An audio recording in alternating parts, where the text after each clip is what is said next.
Charles Q. Brown, former chairman of the Joint Chiefs of Staff, has been in the headlines for his abrupt dismissal as chairman on February 21, 2025.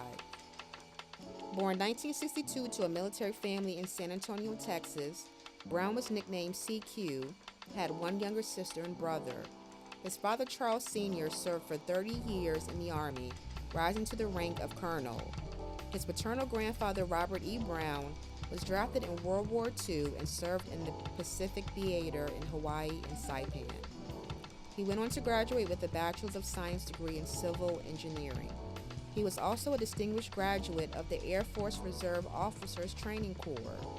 While serving in the Air Force, Brown earned a master's degree in aeronautic science.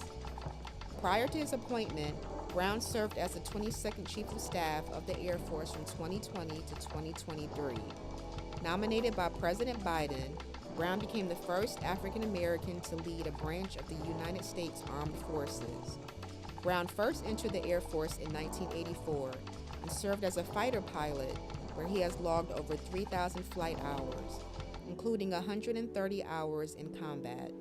He has commanded the Pacific Air Forces, U.S. Air Forces Central Command, 31st Fighter Wing, 8th Fighter Wing, U.S. Air Force's Weapons School, and 78th Fighter Squadron.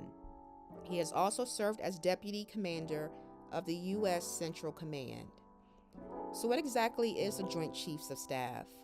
Well, it's the body of the most senior uniformed leaders within the United States Department of Defense.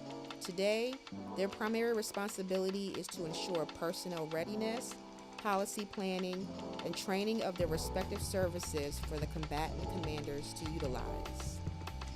From 2023 until his termination in 2025, Charles Q. Brown served as the chairman of the Joint Chiefs of Staff, which is the highest ranking and most senior military officer in the United States Armed Forces, and the principal military advisor to the President, the National Security Council, the Homeland Security Council, and the Secretary of Defense. Charles Q. Brown, we thank you for your service.